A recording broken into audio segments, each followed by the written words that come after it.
नमस्कार साथियों, आप सभी का बहुत बहुत स्वागत है आपके अपने करंट हेवन के यूट्यूब चैनल पर। आपको पता है कि आपके जो यूपी टेट के प्रैक्टिस सेट है मैथ के, वो हमने स्टार्ट कर दिया है। आप सभी को ज्वाइन कर लेना चाहिए। ये आज चौथा लेक्चर होगा, यानी कि इसके पहले मैंने 3 लेक्चर दे दिया है प्रैक्टिस सेट का। आप सभी लोग देखना स्टार्ट कर दीजिए। ये डेली दोपहर में 12 बजे आता है, आप लोग ज्वाइन कर दीजिए। बहुत जल्द ही आपके कब यूपी टेट के लेक्चर मतलब कि आ जाएंगे नोटिफिकेशन। आप लोग बिल्कुल सतर्क होकर तैयारी में अपने लगे रहिए, जुटे रहिए, क्योंकि तैयारी एक दिन में नहीं होती है। तैयारी करते करते ही जब नोटिफिकेशन आएगा तो आपको बहुत ज़्यादा बर्डन नहीं होंगे। तो मैं आपके मैथ के क्या, मैंने पूरे जितने भी आपके ईवीएस हैं, यूपी टेट के ईवीएस का क्लास, मैथमेटिक्स का बिल्कुल बेसिक क्लास, ईवीएस का बिल्कुल बेसिक क्लास, हिंदी का बेसिक और प्लस प्रैक्टिस सेट और प्लस सीडीपी का जो यूपी टेट के लिए फैक्ट वाला होता है, वह सारी चीज़ें मैंने प्लेलिस्ट में दे दिया है। आओगे आप या फिर इस वीडियो के नीचे डिस्क्रिप्शन में देखेंगे तो सारे लिंक हमने सजा रखे हैं, आप वहां से जाकर देख सकते हैं।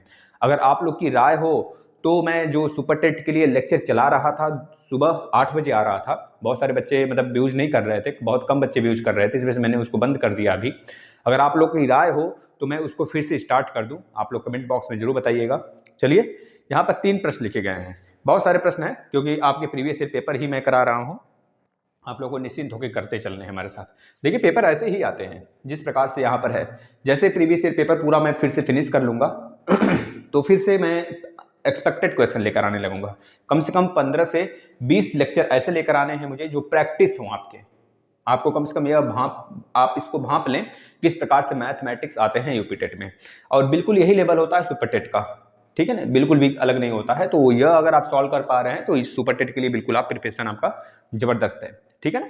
चलिए, बेसिक करने हैं जिनको, वह प्ले लिस्ट में आ जाएं, नीचे डिस्क्रिप्शन में लिंक दिया गया है भाई, उसको आप देख लें। उस प्ले लिस्ट को पूरा अपने मोबाइल में सेव कर लें, यूट्यूब के मोबाइल में, उसको देखते रहें एक एक करके, क्योंकि लंबा चौड़ा लिस्ट है। आप देखना शुरू करोगे तो 70 वीडियो मैथ के, 70 वीडियो ईवीएस के, तो उसको आप देखना शुरू कर दीजिए इसे। चलिए, आ जाते हैं एक धार्मिक आयोजन में। पहला प्रश्न पढ़िए, यहाँ पे थोड़ा सा कट रहा होगा लेकिन दिख रहा होगा थोड़ा बहुत। एक धार्मिक आयोजन में स्त्रियों और पुरुषों की संख्या का अनुपात 3/2 था, ठीक है ना। 3/2 था, यानी कि स्त्री को मैं फीमेल ले लेता हूं, पुरुष को मेल ले लेता हूं। 3/2 है, यानी कि 3x/2x, ठीक है।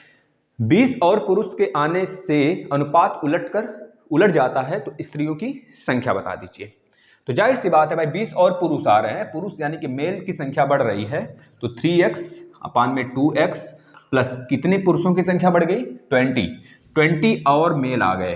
जब 20 और मेल आ जाते हैं तो यही अनुपात क्या होता है, उलट जाते हैं, यानी कि 3/2 था, अब हो गया 2/3। इसको सॉल्व कर लीजिए।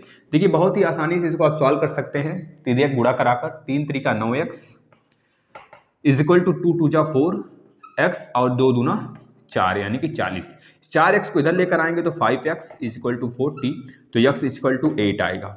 जो x इज इक्वल टू 8 आया है, यह आपका उत्तर तो नहीं है, लेकिन जो पूछ रहा है उसका उत्तर हम लोग निकाल सकते हैं। स्त्रियों की संख्या कितनी थी यह पूछा गया है, तो स्त्री ऊपर थी, तो 3 8 24, x की वैल्यू 8 है, 8 गुणे 3 यानी कि 24 होगी स्त्रियों की संख्या। पुरुष की संख्या पहले बार पूछा गया होता तो 8 दूना 16 था, ठीक है ना। ये चीजें आप निकाल सकते हैं। चलिए, नेक्स्ट प्रश्न की तरफ आते हैं। इसको आप अपनी कॉपी पे एक बार प्रैक्टिस जरूर करिएगा इस प्रश्न को। अगला प्रश्न देखिए, ऐसे प्रश्न हमने कल भी कराए थे, जो बच्चे कल वाला प्रश्न पत्र किए थे उसको वहां पर देखे होंगे बच्चे। देखिए, a/2 b/3 और c अनुपात में 4, 2a माइनस 3b प्लस में 5c अपान में k है, और k का वैल्यू पूछ रहा है। बोला गया है a, b और c जो है ये अशून्य मान है। प्रश्न में लिखा है अशून्य मान का मतलब हो गया a बराबर b, मतलब कि a जो है नॉट इक्वल टू 0 है, a भी नॉट इक्वल टू 0 है, b भी नॉट इक्वल टू 0 है, और c भी नॉट इक्वल टू 0, मतलब अशून्य मान है, शून्य नहीं है। इस चीज को भांपना है, इस चीज को देखना है। अगर a की वैल्यू a/2 है, b का 3 है, c का 4 है, तो इतना यानी कि k का वैल्यू बताना है। आपको आसानी से कर सकते हैं। देखिए, बहुत ही मुजबानी आप इसको सॉल्व कर सकते हैं, लेकिन बेसिक देख लीजिए। b/3 इक्वल टू c/4 है, यह चीज है यहाँ पर। और आप इसके इक्वल टू, इस पूरे के इक्वल टू में आपको और दिया हुआ है क्या, 2a माइनस में 3b और प्लस में 5c अपान में कितना दिया है, k दिया है। इस पूरे के इक्वल टू आप मान लीजिए कोई वैल्यू, 1 x मान लीजिए। इस प्रश्न को हम इरेज कर देते हैं। पहला यक्स मान लीजिए, क्या मान लेंगे, यक्स यक्स मान लीजिए, इस पूरे को आप यक्स मान लीजिए वहां से, ठीक है ना। अब आप देख पा रहे हो एक एक का कंपेयर कराइए, a/2 का यक्स से कराएंगे तो a की वैल्यू कितनी आएगी, 2x आ जाएगा। b/3 का कंपेयर आप x से कराएंगे तो b की वैल्यू कितनी आ जाएगी, 3 × x आ जाएगा। c/4 का अगर x से कंपेयर कराते हैं तो c = 4x आएगा, ठीक है। और इस पूरे का अगर कंपेयर आप इससे कराते हैं तो आपको पता है कंपेयर कराने की आवश्यकता नहीं है, मतलब कि हमको इसको अब लेके चलने हैं आगे, हमको k की वैल्यू निकालनी है, अब इसको लेकर चलिए। यानी कि 2a माइनस में 3b प्लस में 5c अपान में k = x, ठीक है। अब a की वैल्यू 2x, b का 3x और c का 4x को आप इसमें पुट कर देंगे एक एक करके, करिए। 2 दूना 4 यानी कि 2 का अगर इस 2x में मल्टीप्लाई करेंगे एक प्लेस पे रखकर तो कितना आ जाएगा, 4x हो जाएगा। 3 का 3x में मल्टीप्लाई करेंगे तो -9x होगा। 5 का इस 4 में करेंगे c के प्लेस पे रख के तो 5 का प्लस का 20x होगा। देखिए इस तरह से अगर हम कर रहे हैं ना तो एक लंबा प्रोसेस है, ये एक लंबा प्रोसेस है। अगर आप सीख जाओगे तो फटाफट इसको करना सीखना है मुझे, ये नहीं कि इस तरह से हम विस्तार रूप से आप पेपर में करोगे, नहीं। आपको सीखने से मतलब सीख लिए तो आप मन में भी इसको कर सकते हैं, कोई बहुत बड़ा हार्ड प्रोसेस नहीं है, बहुत आसानी से इसको किया जा सकता है। जितना जल्द करेंगे उतना ही आपके लिए फायदा होगा। देखिए यक्स इसमें भी है, इसमें भी है, इसमें सब में से यक्स अगर कॉमन कर लेते हैं तो 20 + 4 24, 24 में से 9 चला जाएगा, या फिर यहाँ पे कर लीजिए 11, 11 × 4 15, तो कितना आ जाता है 15x अपान में k = इधर x है तो 15x 20 और प्लस 4 24, या फिर 20 में से 9 माइनस कर दीजिए 11x, 11 और 4 15x और बटे k, x और x कैंसिल हो जाएगा तो k की वैल्यू कितनी आ जाएगी, 15 आ जाएगा। यही हमसे पूछा था और हमने यही उत्तर निकाल लिया। चलिए अगले प्रश्न पे आ जाते हैं, नेक्स्ट प्रश्न करते हैं। आप सभी प्लीज़ भाई बहन से एक रिक्वेस्ट है कि लाइक और शेयर जरूर करिएगा, चाहे एक भी बच्चा क्यों ना बाद में देखो, चाहे जब आप देख लो, दिन में जब आप खाली हो, ठीक है ना। लेकिन देखना ना भूलिए, डेली कंटिन्यू बेसिस पे आप देखेंगे ना। देखिए हार्ड प्रोसेस मतलब हार्ड स्टडी, मतलब हमें हार्ड तरीके से स्टडी नहीं करना है, हमें रेगुलर बेसिस पे स्टडी करना है। जो चीज़ें आपको नहीं आती है ना उससे दूर मत भागो, उससे लड़ जाओ पूरा कि हमें कैसे नहीं आएगा। अगर आप प्रैक्टिस करते हैं ना तो जब मैं बेसिक पढ़ाना शुरू करूंगा फिर से, या फिर इस पूरे 15 लेक्चर को देखने के बाद आप चले जाइएगा जो बेसिक लेक्चर हमने दिया है इसके प्लेलिस्ट में पूरा यूपी टेट का, तो आप उसको देखोगे ना बहुत आनंद आएगा, पूरा का पूरा क्लियर हुआ। चलिए इसको देखिएगा, यदि a और b कोई दो समुच्चय हो तो a - b = a हो तो a इंटरसेक्शन b का क्या होगा। भाई देखिए अगर मैं कह दूं a का वैल्यू जो है ना वो कितना दे दे, 1 और 2 दे दे, कुछ भी मान लीजिए आप अपने मन से। a की वैल्यू कितना है, 1 और 2 हो गया। b की वैल्यू हमने ले लिया 3 और 4 और 5 ले लिया, यहाँ पर कुछ भी मान लीजिए अपने मन से। तो बताइए a - b का मतलब क्या होता है, जो a में हो b में ना हो, यानी a - b का मतलब हो गया जो a में हो b में ना हो, यानी a में हो और b में ना हो वह दोनों वैल्यू 1 और 2 इसमें है क्या, नहीं है। यानी कि आप यहाँ पे क्या लिखोगे, 1 और 2, 1 और 2। यही 1 और 2 को अगर हम a लिख देते हैं तो कोई गलती नहीं होगा, वही चीज यहाँ पे लिखा है a - b = a, हमारा भी आ गया a - b = a। कोई भी वैल्यू आप मान लेंगे इस प्रकार से कि मैच ना करे, बस a - b = a, a - b = a तभी आएगा जब a का मान b से या फिर b का मान a से, या फिर दोनों के जो अवयव हैं, जो एलिमेंट्स हैं, एक दूसरे में इंटरसेक्ट ना हो। समझ रहे हैं ना। अब हमसे बोल रहा है कि a इंटरसेक्ट b बताइए, a इंटरसेक्ट b क्या होगा, दोनों की वैल्यू में जो कॉमन होगा वही तो इंटरसेक्ट होगा। भाई इंटरसेक्ट कौन सा होगा, जो a और b में कॉमन होगा। a और b में क्या कॉमन है, कुछ नहीं, कुछ नहीं कॉमन है, यानी कि कुछ नहीं वाला आंसर हो जाएगा 5, ठीक है ना, नल। चलिए अगले प्रश्न पे आ जाते हैं हम सभी बच्चे, नेक्स्ट प्रश्न देखते हैं। आप सभी लोग इसको उतार सकते हैं। नेक्स्ट प्रश्न पे आ जाते हैं हम सभी। चलिए हम लोग नेक्स्ट 4 प्रश्न करते हैं। नेक्स्ट अगला 4 प्रश्न, आपने 3 प्रश्न करा, बहुत आसान से थे। इस प्रश्न को करते हैं। सबसे पहले हम 7वें प्रश्न में आ जाते हैं क्योंकि यहाँ पे थोड़ा स्पेस मिला हुआ है हमें। चलिए देखिए, नहीं तो 4 से ही करते हैं। देखिए 4 बहुत आसान सा है। बोला जा रहा है x² - bx + c = 0। ये सारे के सारे प्रश्न हम प्रीवियस ईयर के करा रहे हैं बच्चों, आपके 2011 से लेकर 2012 में पेपर नहीं हुआ था यूपी टेट का, इसके बाद 2020 में नहीं हुआ था, 2021 वाला हुआ था, फिर इसके बाद 2022 में भी नहीं हुआ पेपर है ना। तो इस तरह से आप देख सकते हैं। तो आपका यह प्रीवियस जितने मैथ के पेपर पूछे गए हैं, चाहे आपका सेकंड हो, चाहे प्राइमरी लेवल का हो, चाहे आपका अपर प्राइमरी लेवल का हो, सब मैं करा रहा हूँ, ठीक है ना। तो यदि समीकरण X square minus B X plus C बराबर 0 के मूल दो क्रमागत पूर्णांक संख्याएं हों तो बी स्क्वायर माइनस 4ac नहीं 4c बराबर क्या होगा। देखिए मैं एक फंडा बताता हूं आपको ऑप्शन से करने का। इसमें से कौन सा ऐसा ऑप्शन है जिसको अगर हम यहां पे रख दें तो हमें 0 दे दे। बताओ कौन सा ऐसा ऑप्शन है जिसमें अगर x की वैल्यू उठाकर हम यहां पे पुट कर दें तो हमें 0 दे दे, वैल्यू। देखना कौन सी वैल्यू है भाई। अगर x की वैल्यू यहां पे 0 रखते हैं तो यह पूरा 0, यहां पर 0 रखते हैं तो यह पूरा 0 करेगा, तो c की वैल्यू भी 0 आ जाएगी।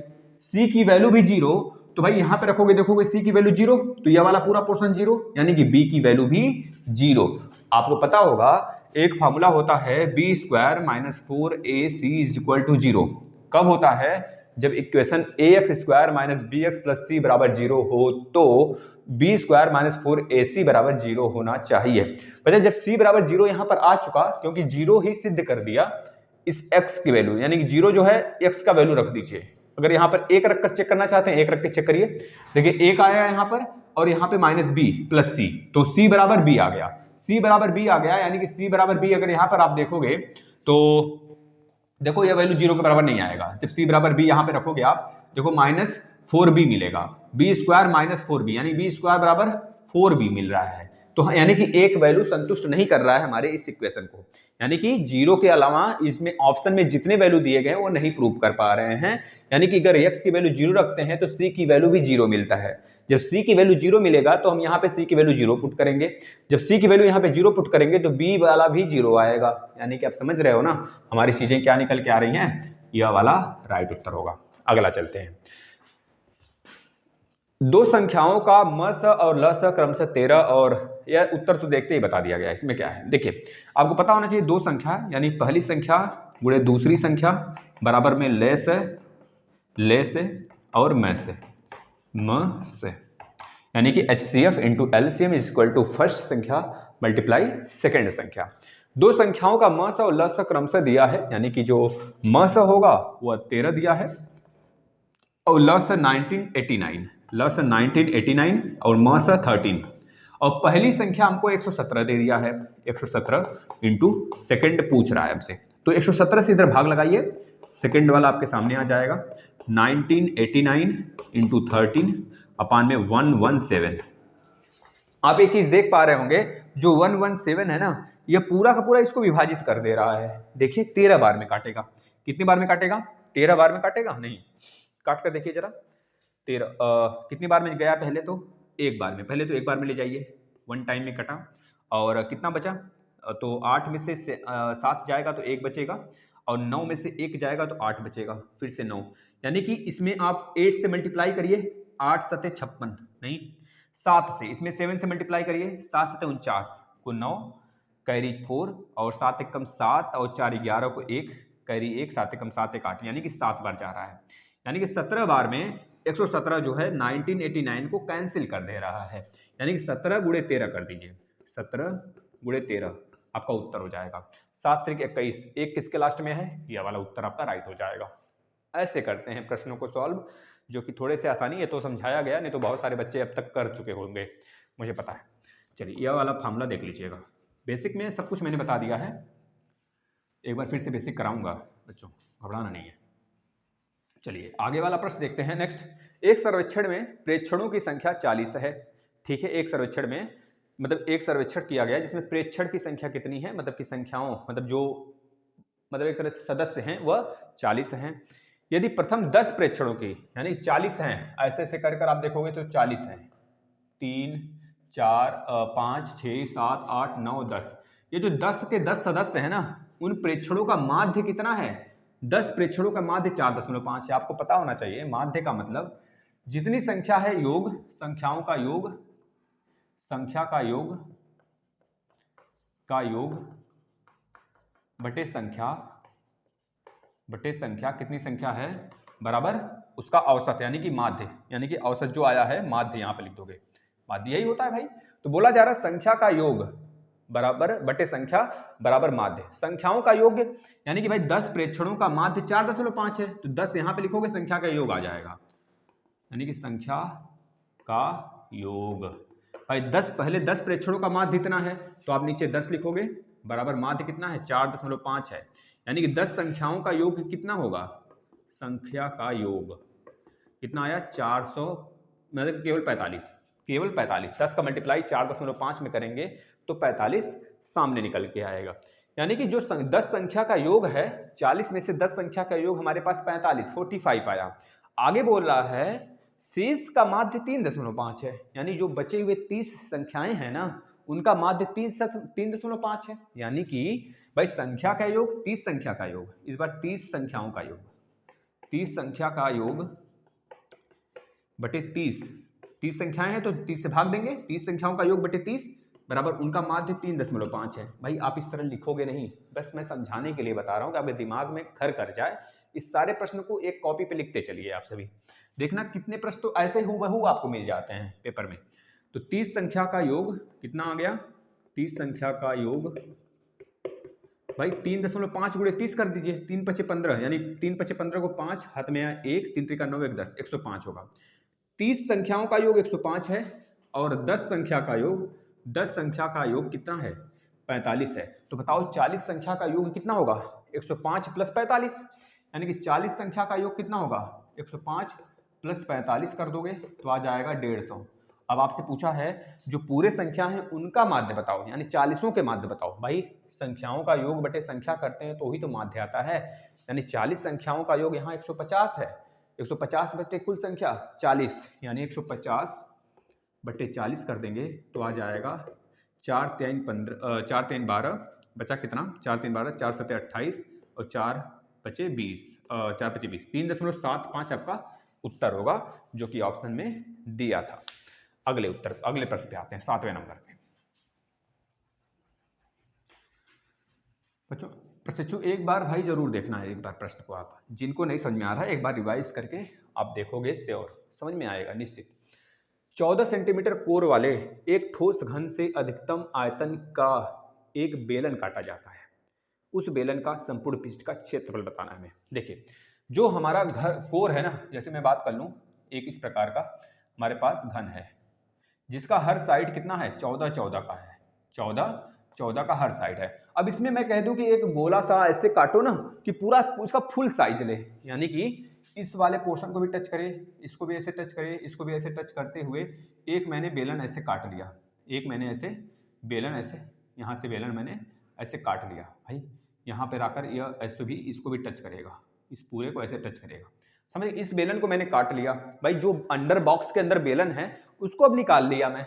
जब यहाँ पर निकाल कर हमने यहाँ पर ऐसे रख दिया, भाई देखो आप खुद यहाँ पर हमने निकाल लिया, ऐसे निकाल कर यहाँ पर रख दिया, तो भाई इसका जो साइज है ना हाइट, तो हाइट तो वही रहने वाला है, हाइट तो वही रहने वाला है ना, हाइट तो जो है ना वो जस का तस रहेगा, पहले भी 14 था अब भी 14 है हाइट। लेकिन भाई जो इसका रेडियस होगा ना, व्यास इसका 14 है, यह पूरा का पूरा व्यास है इसका, यह पूरा व्यास है इसका, तो व्यास पहले 14 था अभी भी 14 ही रहेगा, यानी रेडियस कितना आएगा 7 आएगा। बस अब निकाल दो भाई संपूर्ण पृष्ठ का क्षेत्रफल कितना होता है, मतलब कि बेलन का संपूर्ण पृष्ठ का क्षेत्रफल होता है 2 pi r into R plus H होता है। रख दो वैल्यू, 2 पाई की वैल्यू 22/7, आर की वैल्यू दिया है 7 इंटू आर की वैल्यू 7 प्लस एच की वैल्यू कितना है 14 है, हाइट 14 और 7 21, यानी कि 2 गुणे 22/7 गुणे 7 और गुणे 21, 7 से 7 कैंसिल हो गया, 21 दूना 42 और 42 दूना 84, 42 दूना 84 गुणे 11 कर लेना, 11 चौक 44 को 4 कैरी 4, 11 अठे 88, 88 2 90 2 92, 92 सेंटीमीटर स्क्वायर, अगर सेंटीमीटर में है तो, ये तो मीटर में है तो मीटर स्क्वायर, सेंटीमीटर में है तो सेंटीमीटर स्क्वायर। बच्चों इसको छापना जरा,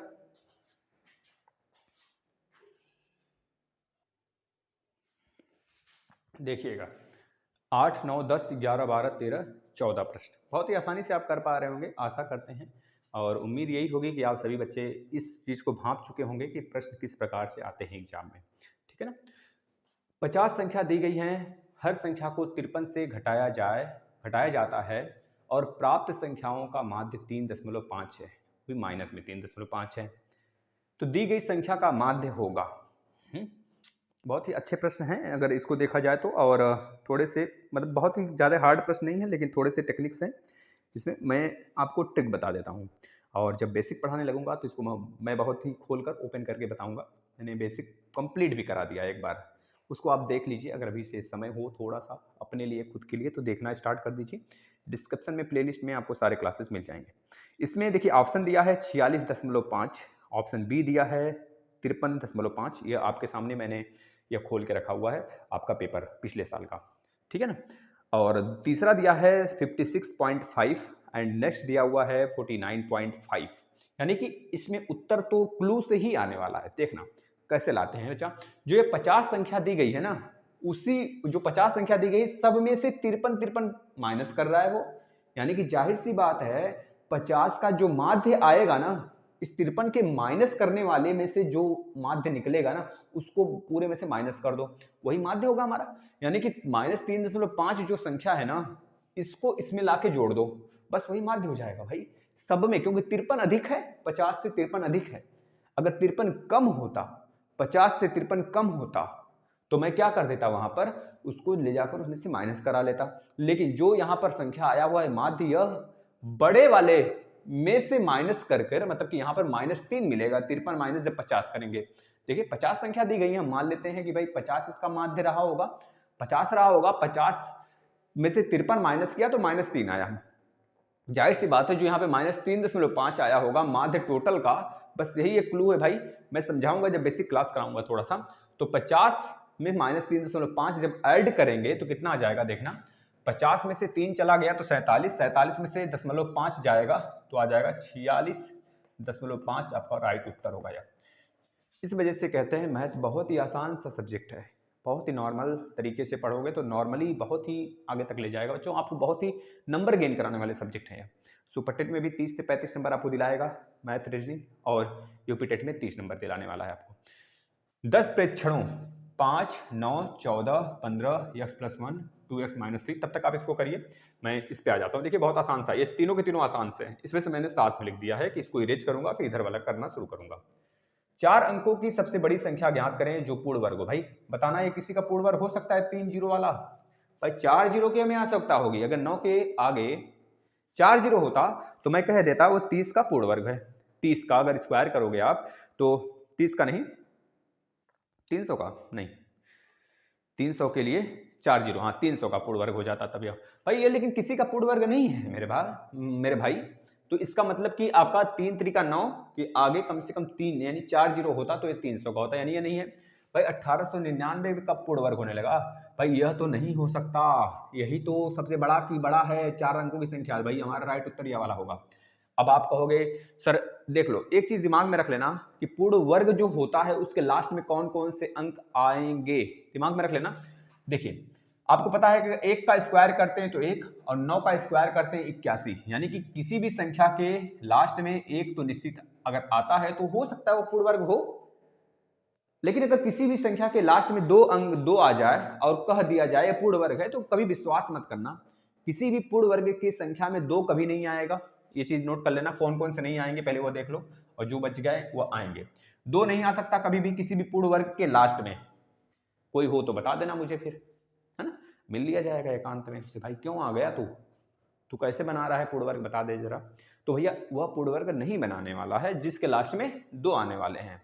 इसके बाद और कौन सी संख्या हो सकती है? 7 हो सकता है क्या? 7 जरा बताना। 7 और 3 भी नहीं हो सकता, और 7 भी नहीं हो सकता।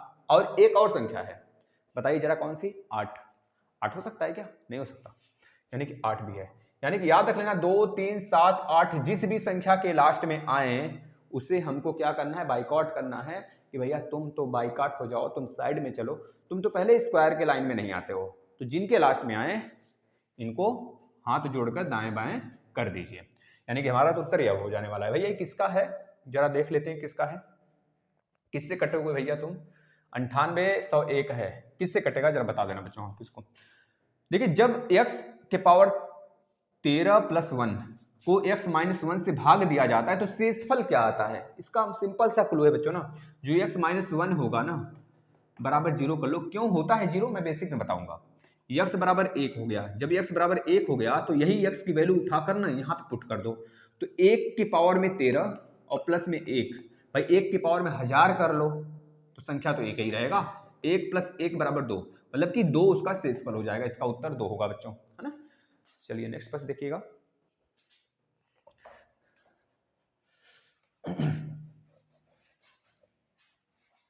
ये वाला भी हो गया है। अगला प्रश्न देखना, ए व बी समुच्चय सी के अतिरिक्त उप समुच्चय हो तो A union A intersection B बता दीजिए। इसका मैं आपको दे देता हूं पहले ऑप्शन।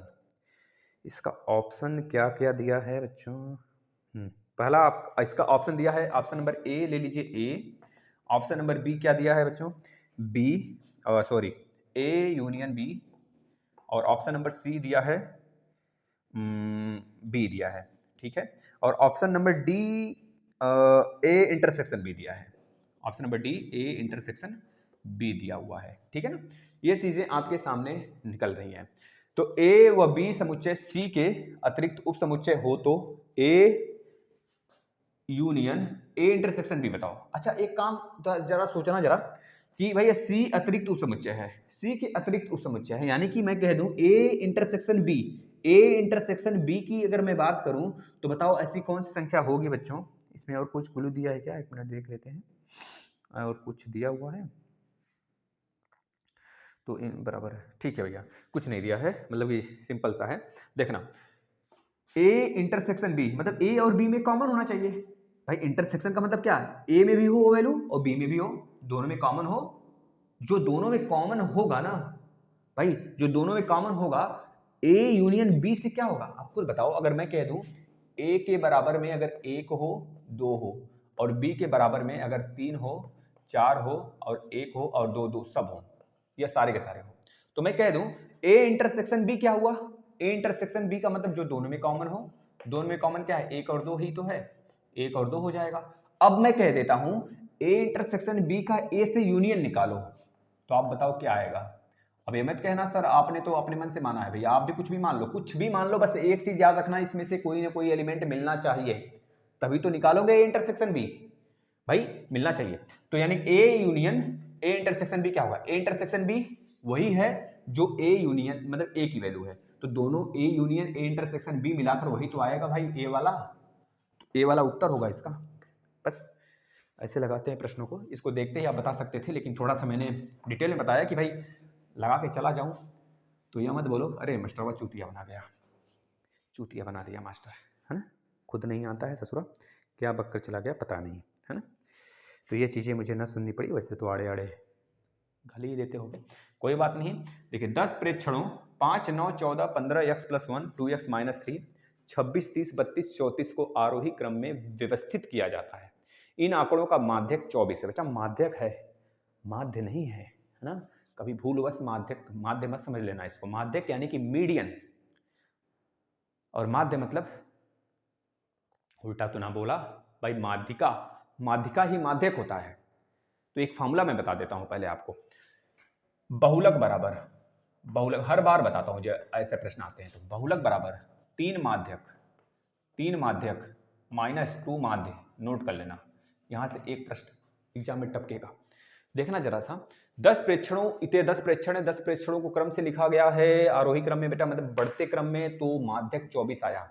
जहां पे यह लिख देना बढ़ते क्रम में, तो सबको ऐड कर लेना, डिवाइड बाय जितनी संख्या होगी डिवाइड कर देना, बराबर 24 कर देना, एक्स की वैल्यू आ जाएगी। देखना कैसे, मैंने सबका यहां पर योग निकाला, बटे कितनी संख्या है 10 है, 10 प्रेक्षण बोला है तो 10 होगा, बराबर उसका माध्यक कितना है 24 है, 24 लिख लिया। यहां पे मैंने ऐसे क्यों बनाया है, क्योंकि मैं अब डायरेक्ट ऐड करने वाला हूं। देखना कैसे, 9 और 5 कितना हुआ 14 हुआ, 14 दूनी 28, 14 तियां 42, 1 43, 43 और 1 यह वाला 43 1 44, 44 में से 13 माइनस कर दो, 44 में से 3 गया 41, 41 में से 10 चला गया 31, 31 और 31 याद किया रहो, दिमाग में सोचे रहो, 31 और 6, 31 और 6 37, 37 20 57, 57 और 10 87, 87 और 2 90 में 1 कम, और यह 30 जोड़ दो उसमें, यानी कि 89 में जब 30 जोड़ेंगे तो 89 में 20 जोड़ने से 100 बनेगा, यानी 109 हो गया। 10 और जोड़ दो, 119। 119 में फिर 34 जोड़ो, 119 में एक यहाँ से निकाल कर उसको दे दो तो 120 बचेगा। 120 और 30 150, और बचा यहाँ पे 3 तो 153। 153 लिख लो भाई, यहाँ पे कितना लिख लो, 153। मजा आया होगा ना, ये दिमाग की कसरत है बेटा, दिमाग कसरत किया करो। 2x और प्लस x कितना होगा, 3x। बस इसको सॉल्व कर लेना।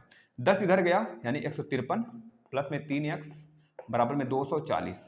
240 में से 153 माइनस कर लेना तो 240 माइनस 153 भाई डायरेक्ट कर सकते हो, यानी कि 87।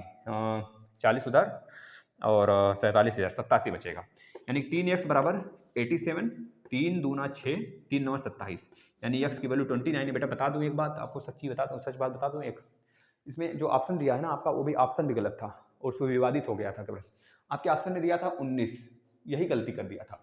21, 20, 18, 29 नहीं दिया था। और बच्चे ऑब्जेक्शन में, मतलब जो ऑब्जेक्टिव में लगाया तो 19 अधिकतर बच्चों ने लगाया था, है ना, तो ये ऑब्जेक्शन में था प्रश्न। चलिए अगले प्रश्न पे चलते हैं। एक मैदान को 44 गायों ने, भाई ये तो आसान सा है प्रश्न कर वालों को, लेकिन थोड़ा सा समझने वाला है बच्चों, नहीं तो बुद्धि घूम जाएगी, कितने तो उत्तर वही लग के चले आएंगे। देखना जरा सा, एक मैदान को 44 गायें 9 दिन में चर सकती हैं। दिमाग से सोचना बच्चों, ये क्या पूछ रहा है प्रश्न में, वो नहीं पूछ रहा है जो आप सोच रहे हो। सच में अगर वो पूछ रहा है, सोच रहे हो, तो आपका दिमाग बहुत ही स्ट्रांग है। इसी मैदान को कितनी कम या ज्यादा, बच्चों इस चीज को ध्यान देना, कम या ज्यादा गायें 12 दिन में चर सकती हैं। ध्यान से अभी मैं बताता हूं, देखना प्रश्न, मतलब कि 44 गाय, प्रश्न फार्मूला कौन सा होगा, m1 इंटू d1, कितने आदमी कितने दिन में, m2 d2, वही काम कितने आदमी कितने दिन में। तो m1 44 गाय, गाय मतलब कि जानवरों की संख्या गुणे 9 दिन में, m2 मतलब कि कितने दिन में भैया, 12 दिनों में, और कितने दिन में नहीं पता, तो 12 से भाग लगाओ, 44 गुणे 9 बटे के 12, 3 त्रिका 9, 3 चौके 12, 4 से काटा 11, 11 3 33। क्या 33 आपका उत्तर होगा, नहीं बचवा 33 उत्तर नहीं होगा। बोला है ना 44 गायों से कितना कम या फिर कितने ज्यादा, कितना कम या फिर कितने ज्यादा, यानी कि कितना कम है भाई। 44 माइनस 33 करोगे तो 11 कम है, 11 आपका उत्तर होगा, 11 कम, यह उत्तर होगा। 11 कम ऐसे लिखा था ऑप्शन में, तो यह उत्तर होगा। अगला प्रश्न देखना,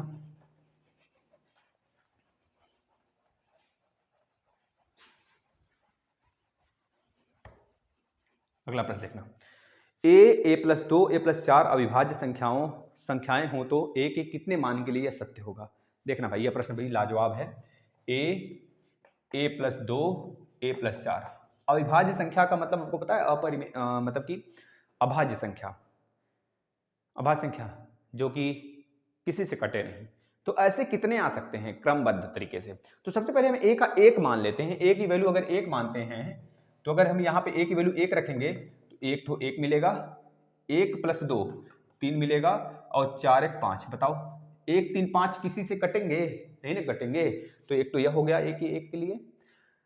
अब अगर a की वैल्यू मैं 2 मानता हूं तो बताना 2 आएगा, 2 2 4 आएगा, 4 2 6 आएगा। भैया ये अविभाज्य है क्या, नहीं भाई, 4 भी कटता है 6 भी कटता है, मतलब यह संख्या नहीं हो सकती, मतलब a के लिए 2 नहीं सुटेबल है। 3 मानते हैं, 3 मानते हैं a के लिए। जब 3 मानते हैं, जैसे हमने 3 माना तो बताओ 3 जैसे यहां पर आया 3 आ गया, a की वैल्यू 3 हो गया, 3 2 5 हो गया, और 4 3 7 हो गया। मतलब यह भी प्रूफ हो रहा है 3 5 7 किसी से कटते नहीं है, मतलब कि एक तो मिल गया है और एक 3 के लिए, दोनों प्रूफ हो गया।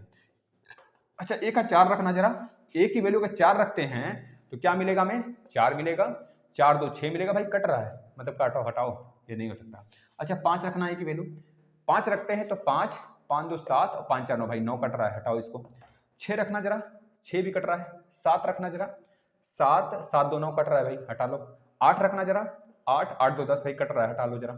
9 रखना, अब सारे के सारे वैल्यू उल्लंघन करेंगे। 11 जैसे रखते हो यहाँ पर, जैसे मैंने 11 रखा, 11 2 13, 11 और 4 15, फिर से कट गया। यानी कि केवल और केवल 2 वैल्यू के लिए, 1 और 3 के लिए ही वह क्या होगा, सीरीज फॉलो करेगा, यानी 2 संख्या। इसका उत्तर आएगा 2, 2, यानी कि यह 1 और 3 ऑप्शन में नहीं दिया रहेगा, 2 दिया रहेगा। इसको छापिए जरा, और प्रश्न हम लिखते हैं।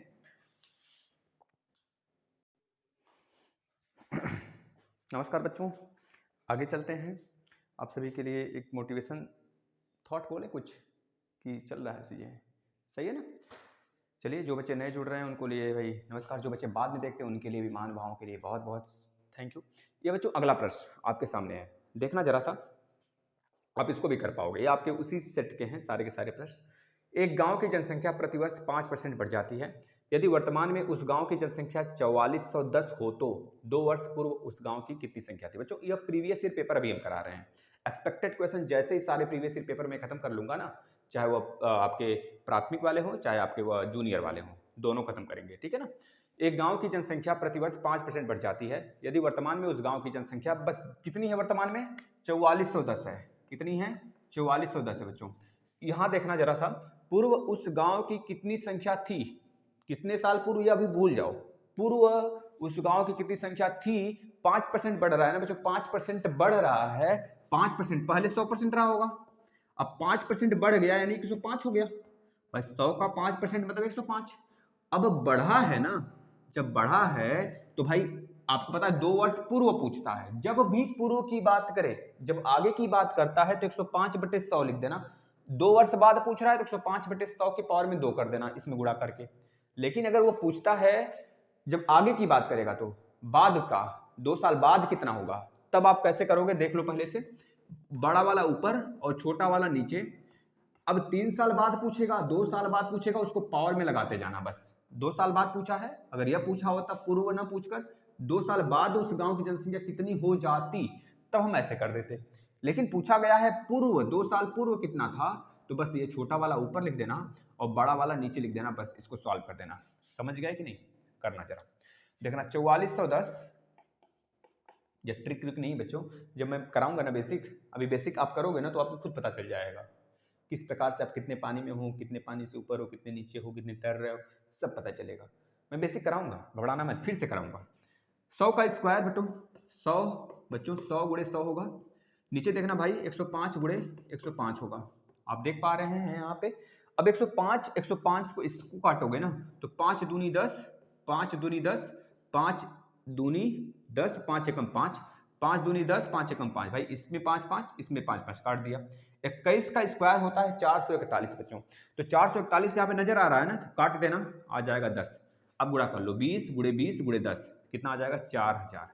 4000 2 साल पहले इसकी जनसंख्या थी और 2 साल बाद बढ़कर 4410 हो गई है 5% के रेट से। अगला प्रश्न देखना, यदि ए का वेतन बी के वेतन से 25% अधिक है। इस प्रश्न को करने के लिए आपको परसेंटेज बहुत ही बेहतरीन तरीके से आना चाहिए। परसेंटेज से हम आपके 3-4 चैप्टर क्लियर करेंगे, एसआई सीआई सब कुछ है ना बच्चों।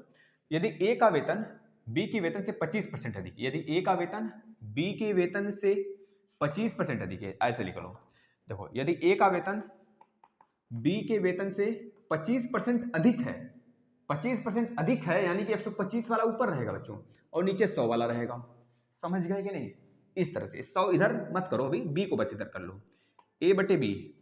अब इसको जब कैंसिल करोगे 25 25 125, 25 चौका 100, यानी अगर ए का वेतन 5 था तो बी का वेतन 4 था।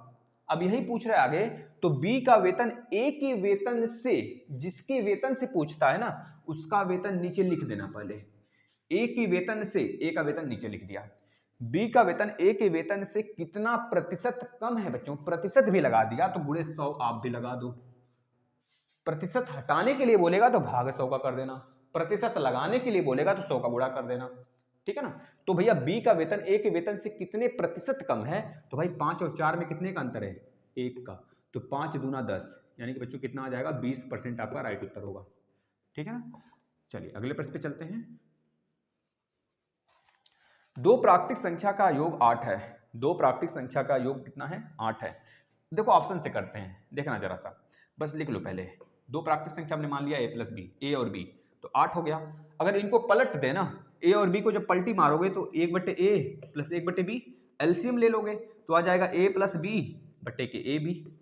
बोला जब इनको पलटी मारोगे ना तो संख्या, वो जोड़ कितना हो जाता है, 8/15 हो जाता है। तो बताओ संख्या क्या क्या है भाई, ऑप्शन से करते हैं।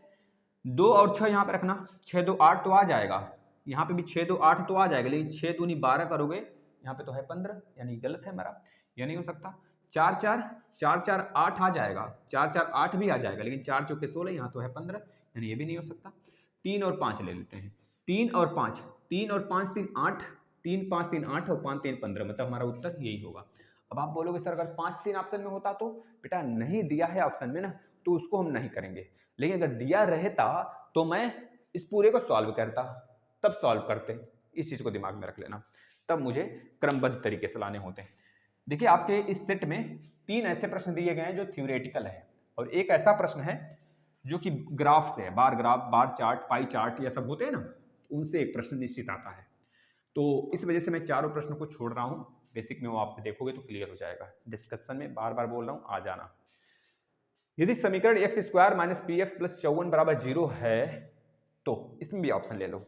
ये भी ऑप्शन से ही किया जाएगा बच्चों, देखना। इसमें p का मान पूछ रहा है ना, हाँ, इसमें भी ऑप्शन से करेंगे। ऑप्शन नंबर 1 दिया है -21, ऑप्शन नंबर 2 दिया है 21, ऑप्शन नंबर 3 दिया है 15 और ऑप्शन नंबर 4 दिया है 18। देखना, यदि समीकरण X square minus P x plus 54 बराबर 0 है तो मूल इसके दिए गए 2/3। बस ये 2/3 से खेला कर देंगे बच्चों, देखना कैसे। X square minus P x plus में 54 इक्वल टू 0। ये 2/3 बड़ा कमाल का चीज दिया है। 2/3 का मतलब एक बार एक्स की वैल्यू 2 रख दो, एक बार एक्स की वैल्यू 3 रख दो, एक बार एक्स की वैल्यू 3 रख दो। तो पहले हम 2 रख के देखते हैं क्या इनमें से कुछ मिलता है। 2 रखना, 2 दूनी 4 माइनस 2 यानी कि 2p और यहाँ पर प्लस 54 निकालना जरा p की वैल्यू यहाँ से।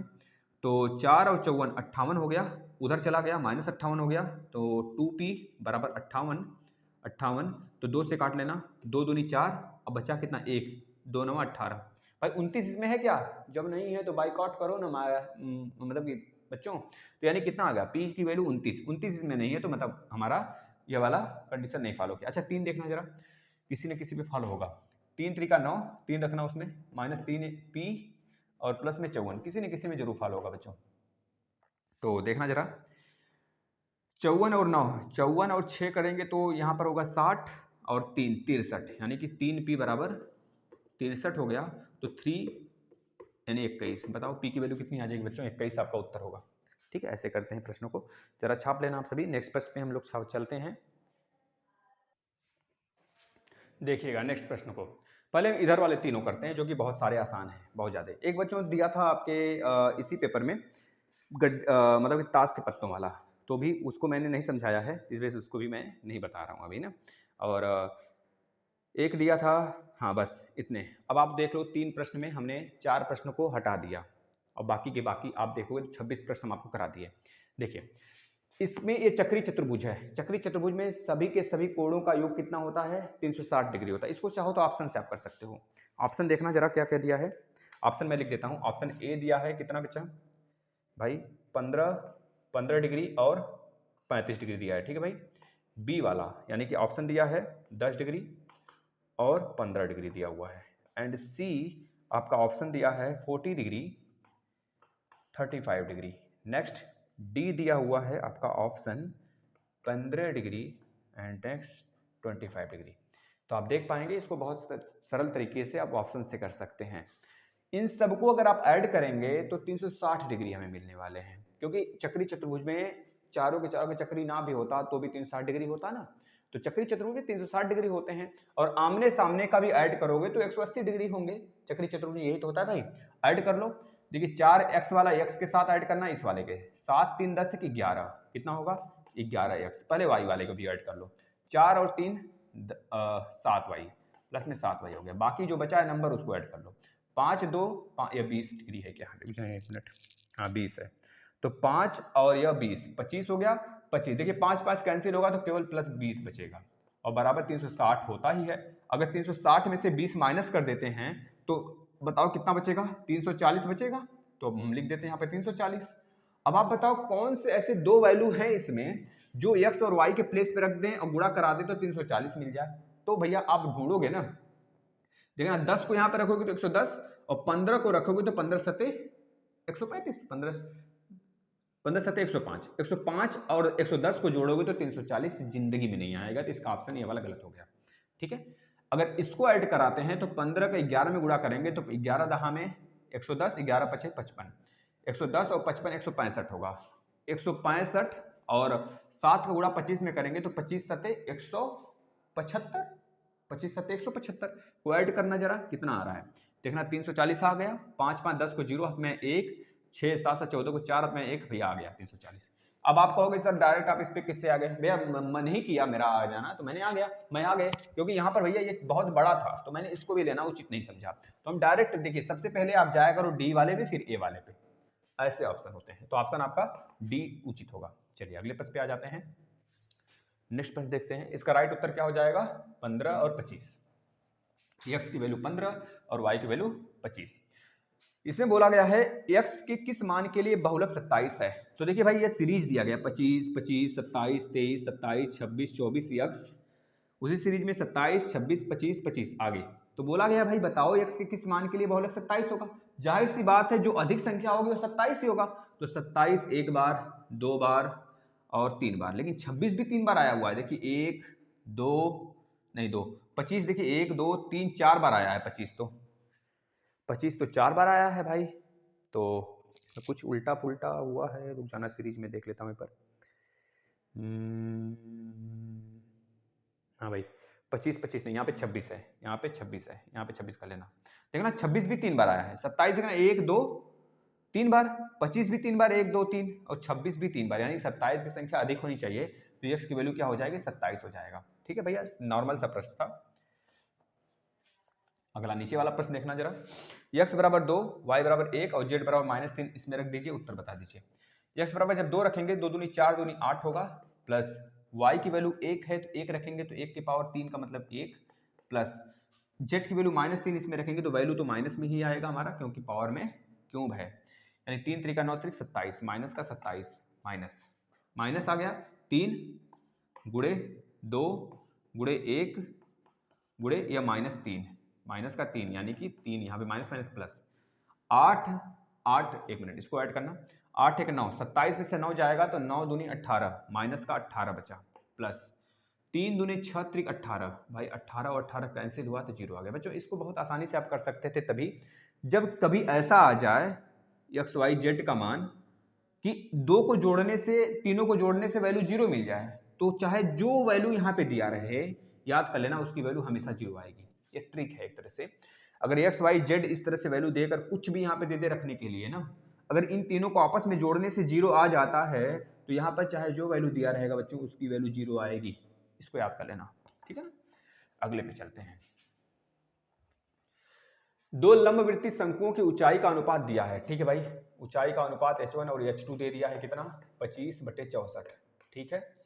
व्यासों का अनुपात, व्यासों का जो अनुपात होगा उनके वही रेडियस का भी अनुपात होगा, वही रेडियस का भी अनुपात वही होगा, सेम होगा, यानी कि व्यास को हम d1 और d2 ले लेते हैं बराबर r1 और r2 ले लेते हैं, बराबर कितना हो जाएगा 4/5 हो जाएगा। ठीक है, इनके आयतनों का अनुपात बताइए, v1/v2 की अगर बात कर लेते हैं तो आयतन कितना होता है पाई r1 का स्क्वायर इंटू एच, पाई r2 का स्क्वायर इंटू एच, तो पाई से पाई गया, h1 h2 है, r1 का स्क्वायर, r की वैल्यू कितनी है 4, 4 का स्क्वायर 16, h1 की वैल्यू 25 तो 25 रख देना यहाँ पर, बटे r2 का स्क्वायर 5, 5 का स्क्वायर 25 गुणे h1 का वैल्यू 64 तो 64 रख देना यहाँ पे, बस 25 से 25 चला गया, 16 चौका 64 आ गया, यानी कि v1/v2 का अनुपात कितना आएगा 1/4 आपका उत्तर होगा।